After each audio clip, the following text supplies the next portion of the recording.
Queridos irmãos, queridas irmãs, então esse vídeo agora de número 79, finalizando esse capítulo, que é o capítulo 13, no gabinete do ministro Clarencio, né? Então, ele aqui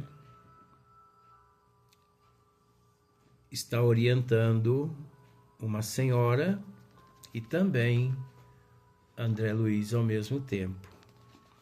Então ele continua: o servidor que obedece, construindo, conquista os superiores, companheiros e interessados no serviço. E nenhum administrador intermediário poderá ser útil aos que ama, se não souber servir e obedecer nobremente. Olha só, e nenhum administrador intermediário poderá ser útil aos que ama, se não souber servir e obedecer nobremente. Obedecer nobremente em todos os sentidos. Obedecer é reconhecer a nossa pobreza de espírito, é reconhecer a nossa capacidade, é reconhecer que somos capazes.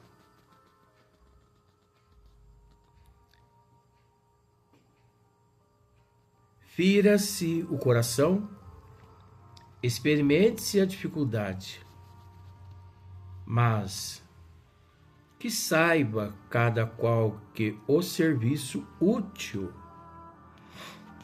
pertence, acima de tudo, ao doador universal. Jesus mesmo nos disse: meu Pai trabalha e eu também. Meu Pai trabalha e eu também. Agora vejamos, se Deus trabalha, se Jesus trabalha, nós vamos permanecer com os braços cruzados, por quê? Mente parada é oficina do que não presta. Aí você pode me dizer assim: ah, mas eu faço isso, eu faço aquilo. Mas será que isso não é muito pouco perante o muito que nós recebemos de Deus? Pois se nós analisarmos, não temos noção da grandeza do Pai, principalmente em matéria do que nós recebemos. Nós somos muito beneficiados, assistidos, amparados pelo Pai, por Jesus, por essa prece de espíritos amigos. Será que esse pouco que nós fazemos não é realmente de fato pouco? Por isso que nós nos enfermamos. Por isso que trazemos as enfermidades e continuamos enfermos. É interessante que Chico Xavier, quando ele sentia a presença da angústia, da melancolia, da depressão, quando ele sentia a presença, ele fechava a sua casa e desaparecia. desaparecido de todo mundo.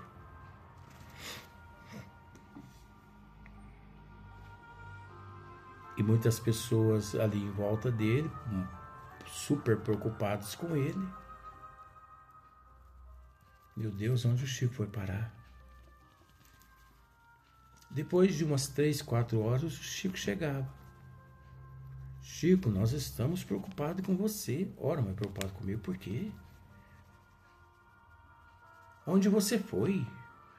Ora, meus irmãos, mas como assim onde é que eu fui? Você saiu e não disse nada, Chico? Ora, mas por quê? Tenho que dizer onde vou, onde deixo de ir? Eu estive visitando os nossos irmãos nas periferias da cidade, percebendo a presença da angústia, da melancolia, da depressão. Saí e fui ao encontro dos nossos irmãos. Olha só para você ver, Chico Xavier.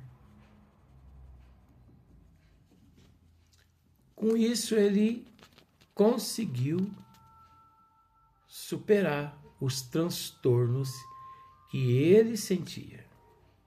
Porque você acha que Chico também não possuía intimamente transtornos? Ora, gente, perfeito é só Deus.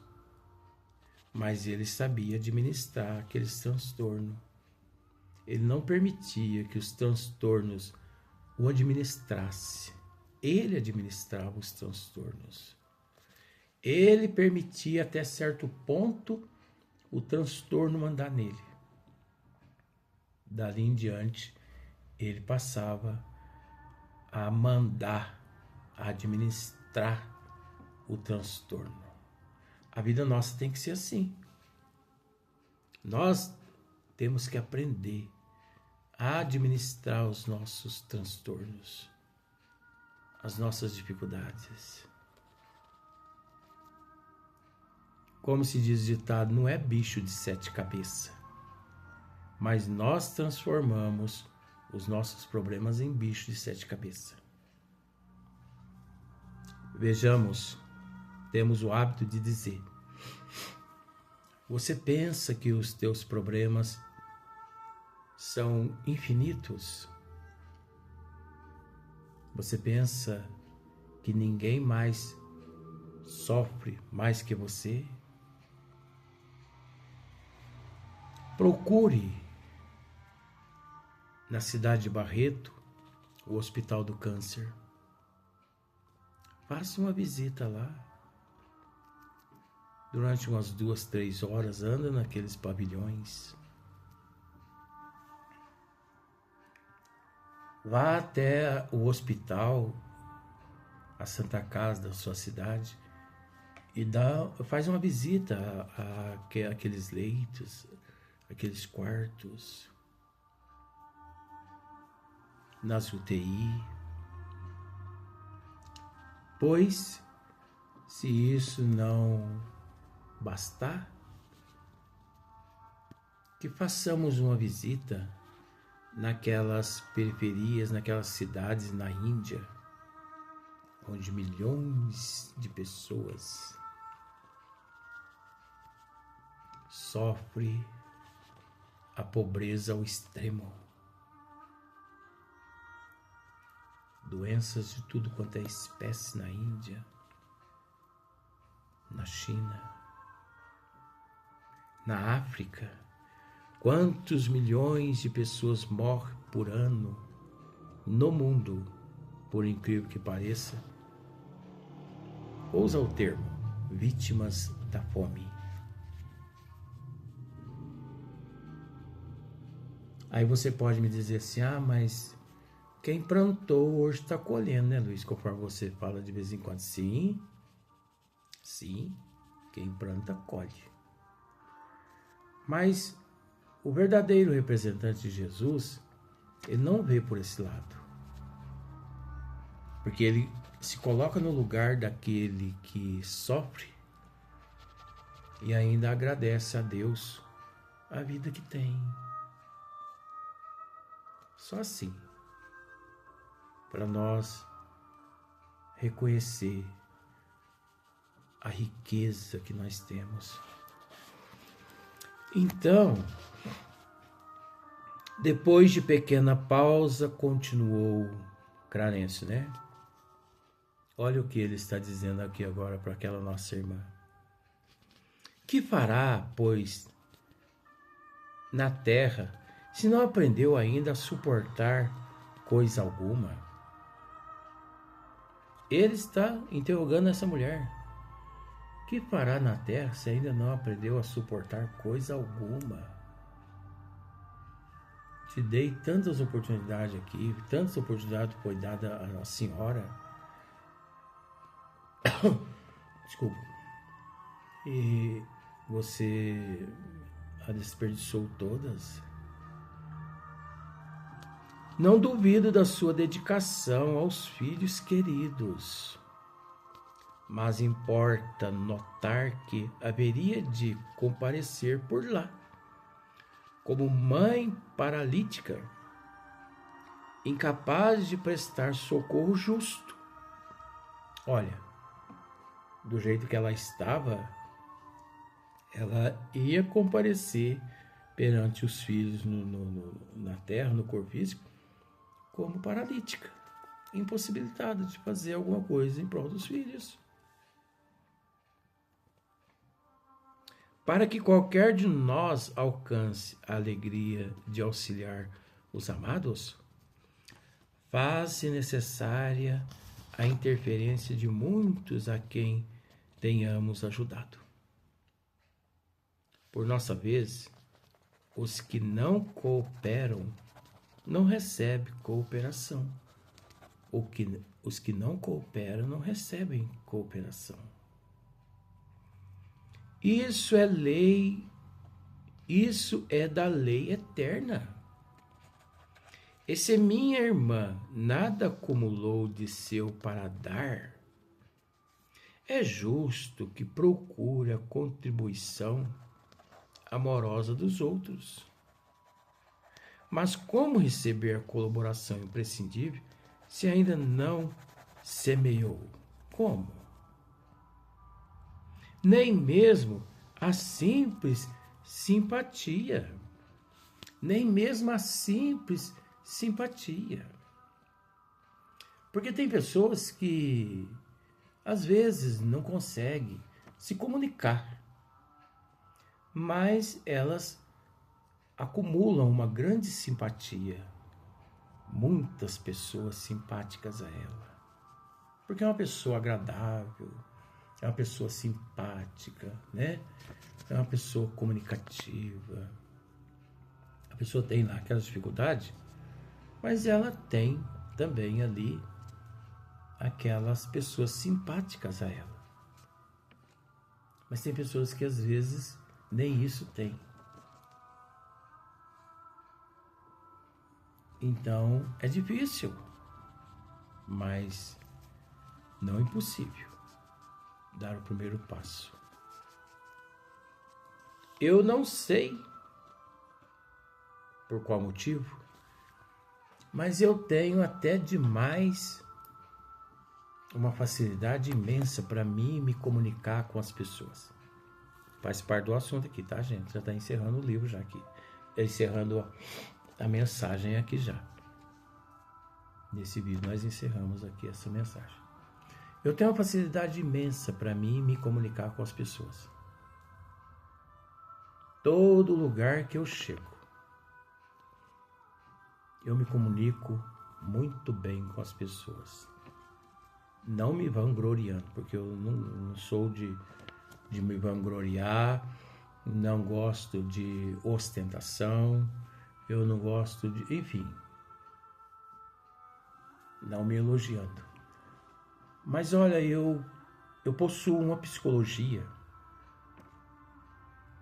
eu possuo uma sensibilidade, que onde eu chego, eu capto as energias do ambiente todo, das pessoas todas, e mesmo na impossibilidade, às vezes, de me comunicar com as pessoas, mas eu procuro transformar o ambiente no mais agradável possível, usando a psicologia da comunicação. Na casa espírita onde nós trabalhamos, eu abraço senhores, senhoras, crianças, meninos, meninas, né? Mocinhas, rapazes, enfim, eu abraço, beijo, converso, enfim, eu me comunico com todo mundo. E sempre fui de dar a todo mundo a oportunidade do trabalho. Porque aqui na Terra se exige muito o profissionalismo, o lado profissional. Mas às vezes as pessoas não dão oportunidade àquela pessoa de mostrar, de provar o quanto ela é capaz. Então eu abro as portas para que as pessoas trabalhem. Não cobro de ninguém, não exijo de ninguém. Nunca fui de punir ninguém, até porque eu não tenho esse tipo de caráter. Se a pessoa falha é porque ela quis falhar, porque eu me esforço em auxiliá-la, dando oportunidade. Errou uma vez, continua. Errou novamente, continue. Continue trabalhando. Ora, nós não somos perfeitos, perfeito é Deus. Mas tem pessoas que não conseguem, então olha só para você ver. Mas como receber a colaboração imprescindível se ainda não começou, se ainda não semeou nem mesmo a simples simpatia? Então é preciso semear a simpatia. É preciso chegar, abraçar as pessoas, cumprimentar as pessoas. Olá, bom dia, boa tarde, boa noite. O que você precisa? Você está em busca de algo? Posso te ajudar? Se eu não puder, eu às vezes falo para as pessoas assim, olha, eu costumo pegar na mão das pessoas, sabe? Eu pego na mão das pessoas, abraço as pessoas, pessoas que eu nunca vi na minha vida. E eu pego na mão de todo mundo. E digo assim, eu gosto de pegar na mão das pessoas porque eu me candidatei a vereador. Então, porque político geralmente é assim, na época da política se pega na mão de todo mundo. Mas a minha forma de dizer é brincando, levando as pessoas a descontrair a mente, né? Então, essa é uma forma da gente trabalhar esses transtornos que nós trazemos interiormente. Então nós temos que semear simpatias. Só angaria simpatia aquele que semeia. Volte aos campos de repouso, onde se abrigou ultimamente, e reflita. Examinaremos depois o assunto com a devida atenção. Clarencio encerrou dizendo-se a essa senhora. Sentou-se a mãe inquieta, enxugando lágrimas copiosas. Em seguida o ministro fitou-me compassivamente e falou. Aí ele fitou, olhou para André Luiz e falou. Aproxime-se, meu amigo. Aproxime-se, meu amigo. Levantei-me hesitante para conversar. Mas aqui encerra-se o capítulo 13. Mas nesse exato momento, quando André se aproxima de Clarencio, ele já se encontrava praticamente 50% reformado, porque ele nunca havia deparado com tamanha sabedoria. Ele nunca havia deparado com tamanha sabedoria.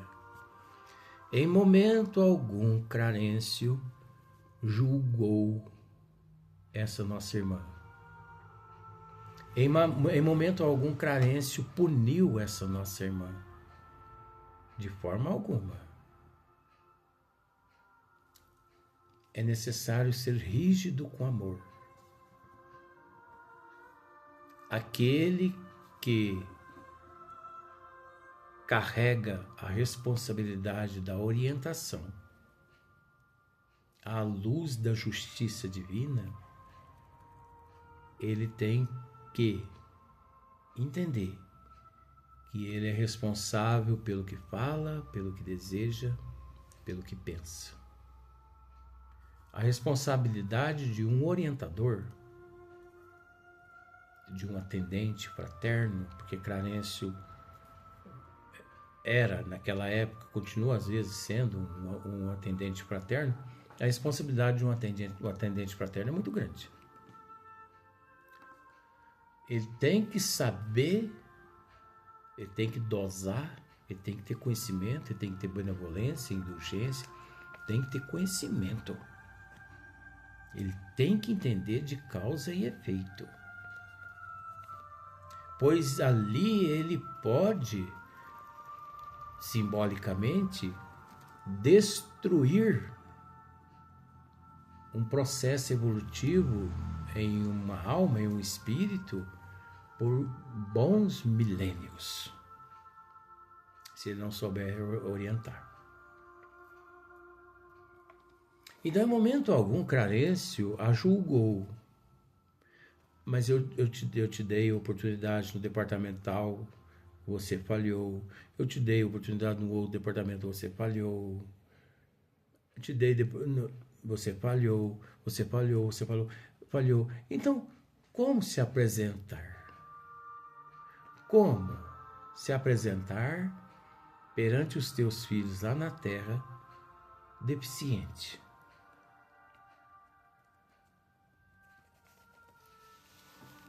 A gente precisa entender, nós precisamos entender, que até para fazer caridade, precisamos ter conhecimento.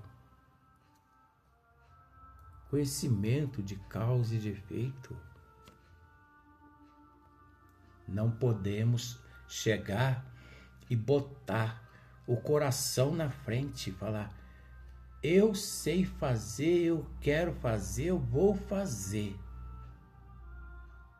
É preciso equilíbrio. Razão e bom senso. Razão, desculpe, conhecimento, moral. É preciso equilíbrio. É preciso atuar com o coração. É preciso atuar com a razão.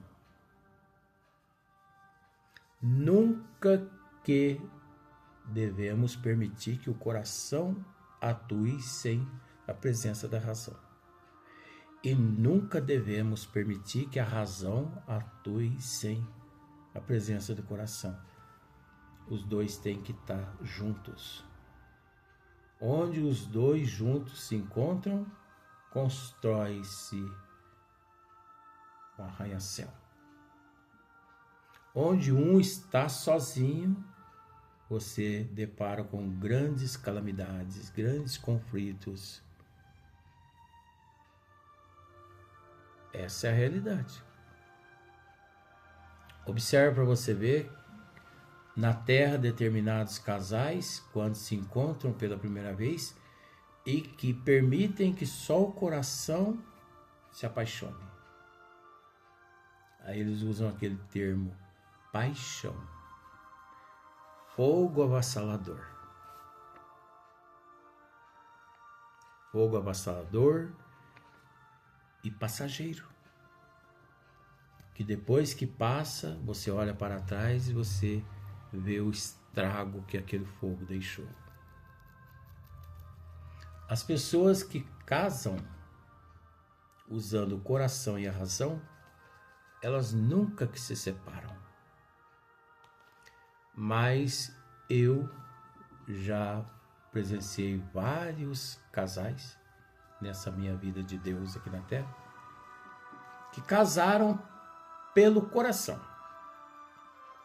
que já se separaram. Conheço casais que casaram pela razão e que se separaram. Razão com razão não dá certo. Coração com coração não dá certo. É preciso 50% razão, 50% coração. Um suporta o outro só se a presença da razão e do coração estiver presente.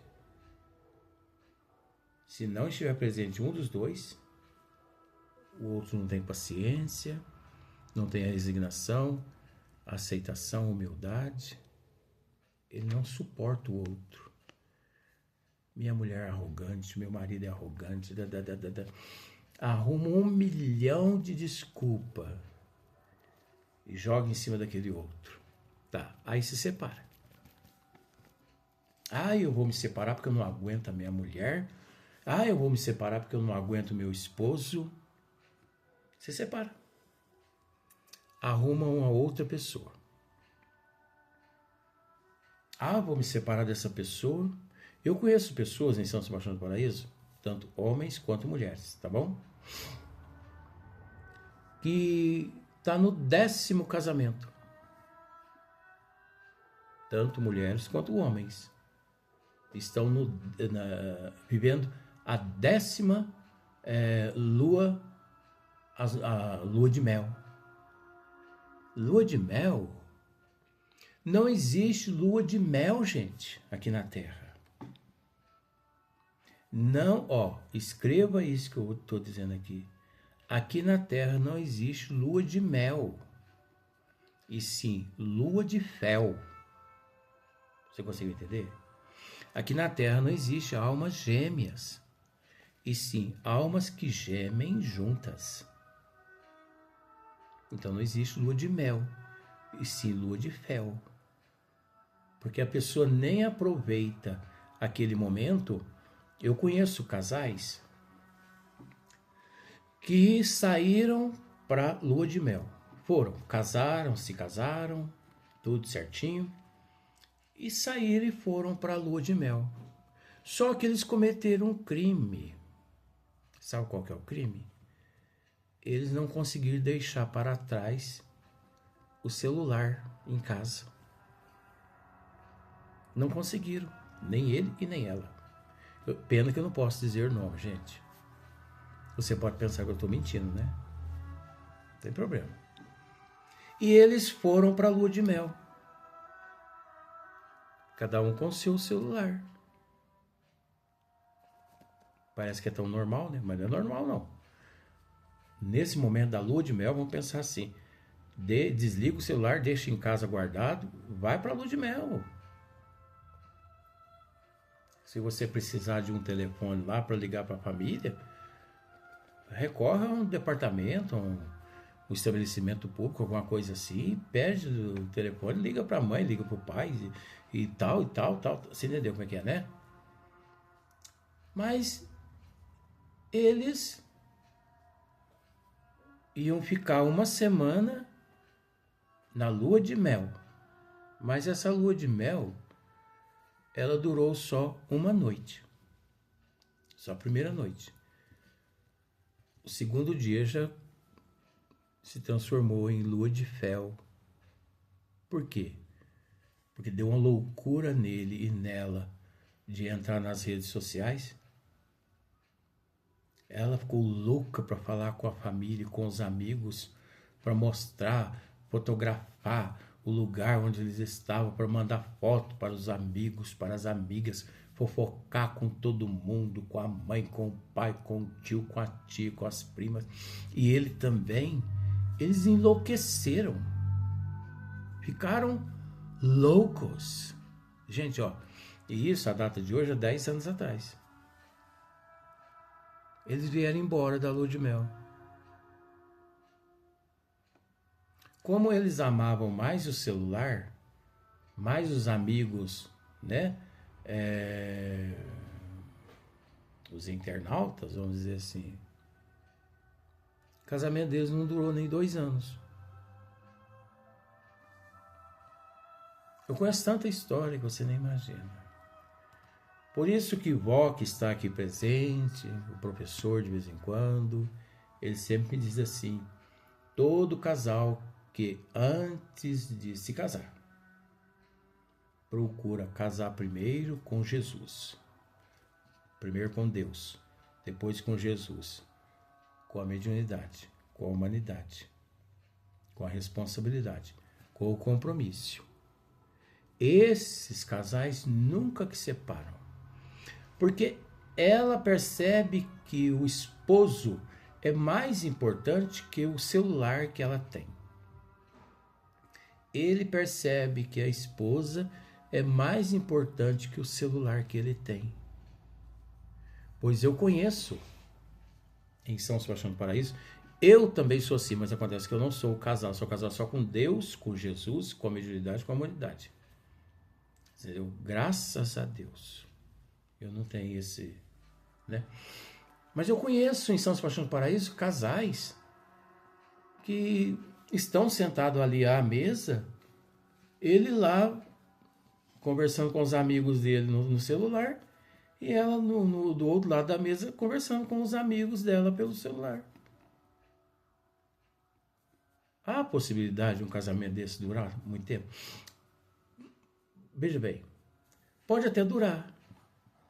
Mas acontece que ali, tanto ela finge que está tudo bem, quanto ele finge que está tudo bem. Ele tem medo de perdê-la e ela tem medo de perdê-lo. Porque ela se transformou numa escrava dele e ele num escravo dela. O Val acabou de passar aqui agora. Então isso é a escravidão. O celular na mão de quem não sabe usá-lo tem transformado muitas pessoas em escravos. E o mais interessante é que nós aqui na Terra não paramos para refletir a respeito dessa questão. Então, nós vamos gravar mais um vídeo. O Val disse que vai gravar mais um vídeo. Esse é o vídeo 79. O próximo vídeo é o vídeo 80. Capítulo 14, Elucidações de Clarencio. Naturalmente ele vai... Desculpe. Ele vai orientar agora André Luiz nesse próximo capítulo. Vamos para o próximo capítulo.